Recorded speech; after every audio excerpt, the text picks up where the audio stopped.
બનાસકાંઠા જિલ્લાના ધાનેરા શહેરમાં વર્ષોથી ચાલી આવતી પરંપરા પ્રમાણે હોલિકા દહન વિધિ કરવામાં આવી હતી। ધાનેરા શહેર વસ્યું તે સમયથી પરંપરા પ્રમાણે ધાનેરાના હનુમાન ચોક ખાતે હોળી પ્રગટાવવામાં આવે છે। ગત રોજ ધાનેરાના અંબાજી મંદિર ખાતે ધાનેરા શહેરના આગેવાનો અને હિન્દુ સનાતન ધર્મના આગેવાનો સાથે બેઠક યોજાઈ હતી।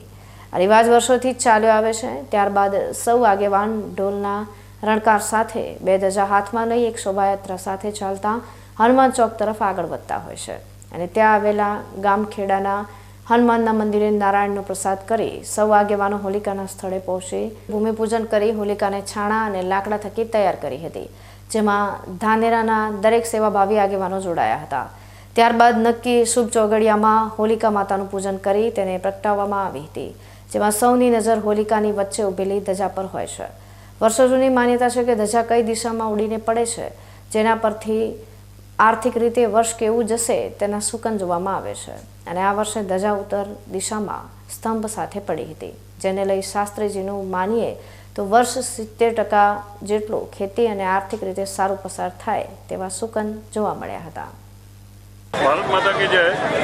પરંપરા તો ધાનેરા વસ્યું ત્યારથી ધાનેરા ગામની અંદર હોલિકા દહન કરવામાં આવે છે ગામ લોકો દ્વારા।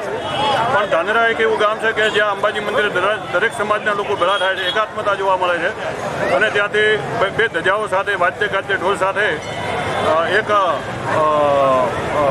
ટોળા સ્વરૂપે તો એને ન કહેવાય, બધા સરઘસ જેવી બધા એકત્રિત થઈ અને ત્યાંથી નીકળે છે અને વાદ્ય ગાદ્ય હનુમાનજીને શ્રીફળ ચડાવીને અહીંયા હોલિકા દહન કરવામાં આવે છે। અને એની આજની ધજાનું જો કહેવામાં આવે તો ઉત્તર દિશામાં ધજા સ્તંભ સાથે પડી છે। એટલે બપોરના પવનો જોતા એમ લાગતું હતું કે નૈઋત્ય અને દક્ષિણના પવનો હતા અને એમ મનમાં થયું કે કદાચ આજે ધજા ઊંધી દિશામાં પડે ને વર્ષ કેવું રહે, પણ એના શુકન જોતા ઉત્તર દિશામાં ધજા સ્તંભ સાથે પડી છે એટલે 70% જેવું વર્ષ ગણાય, 100% વર્ષ ન ગણી શકાય, સ્તંભ અંદર પડ્યો છે। પણ એકંદરે સુખાકારી શુકન જોવામાં આવ્યું છે।